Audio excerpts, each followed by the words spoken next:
Assalamualaikum warahmatullahi wabarakatuh. Perkenalkan, nama saya Sulastri SPDI, Kepala SDN 2 Tulanghula, Kabupaten Gorontalo. Di tanah Gorontalo yang kaya nilai budaya dan religius, saya percaya bahwa setiap perubahan dalam pendidikan harus berakar pada kearifan lokal. Inilah kisah praktik baik saya berjudul Transformasi Kepemimpinan Pembelajaran Berbasis Nilai Adati Hula-Hula atau Syara'ah, Syara'ah Hula-Hula atau Qur'ani melalui coaching.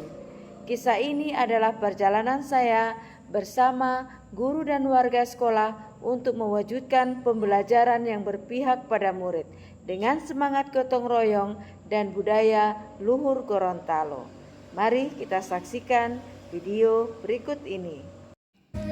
Berdasarkan hasil rapot pendidikan tahun 2024, SDN 2 Tulanghula memperoleh nilai 60,84, turun dari tahun sebelumnya. Penurunan ini menjadi refleksi penting bagi saya.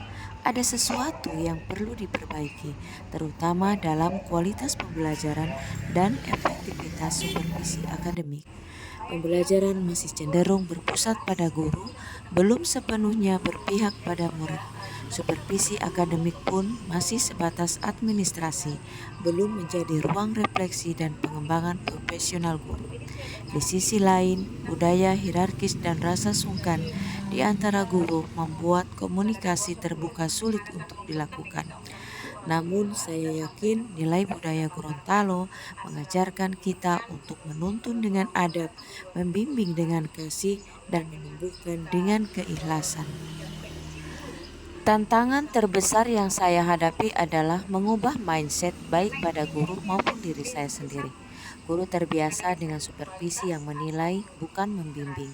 Saya pun perlu belajar menjadi pemimpin yang mendengarkan, bukan sekedar mengarahkan. Selain itu, kesenjangan kemampuan teknologi antara guru juga menghambat inovasi. Saya menyadari bahwa untuk bergerak maju, dibutuhkan pendekatan baru yang mampu menumbuhkan rasa percaya, kolaborasi, dan refleksi. Disinilah saya menemukan kekuatan coaching, sebuah pendekatan yang sejalan dengan nilai luhur adati hula-hula atau syara'ah, syara'ah hula-hula atau Qur'ani.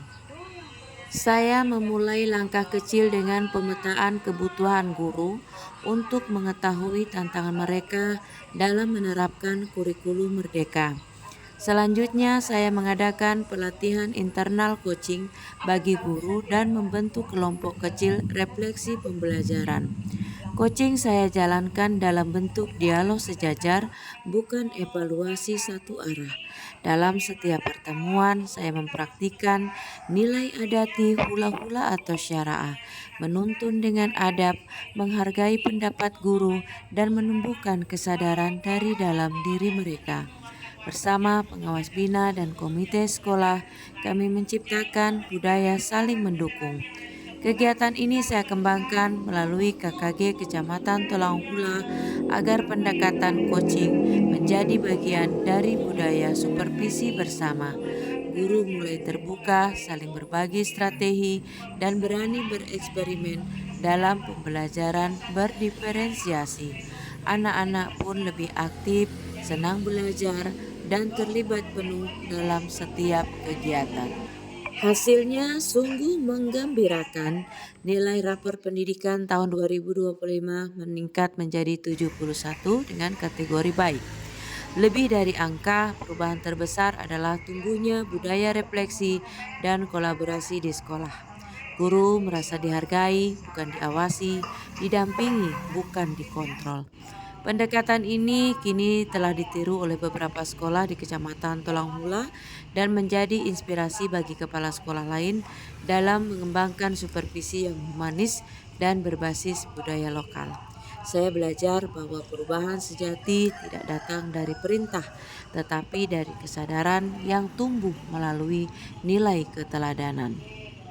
Kepemimpinan pembelajaran bukan tentang seberapa kuat kita mengarahkan, tetapi seberapa tulus kita menuntun.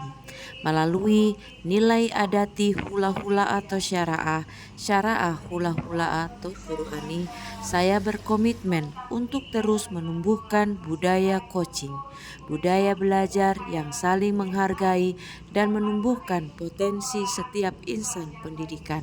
Karena sejatinya pendidikan yang berpijak pada nilai akan melahirkan perubahan yang berakar dan berkelanjutan. Wassalamualaikum warahmatullahi wabarakatuh.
Menyebabkan tujuan itu tidak tercapai. Oke, silakan.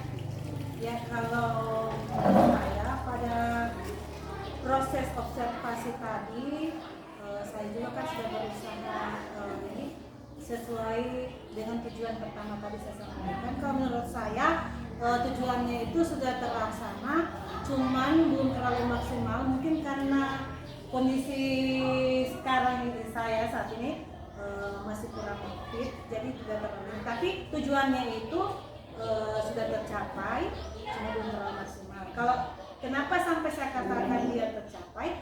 Karena yang memperkuat saya di situ adalah indikator di mana siswa sudah mampu mendefinisikan sendiri sumber-sumber bunyi yang tadi saya jelaskan melalui praktek-praktek. Ada percobaan kan tadi saya berikan 3. Jadi itu yang membuat saya sampai saya mengatakan bahwa tujuan saya berhasil, karena tujuan saya tadi untuk mendemonstrasikan sumber bunyi.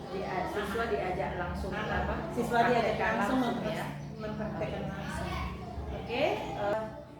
Saya juga melihat tadi ya dari berbagai cobaan itu siswa memang bukan hanya teori, jadi mereka langsung mempraktekkan bagaimana meja diketuk.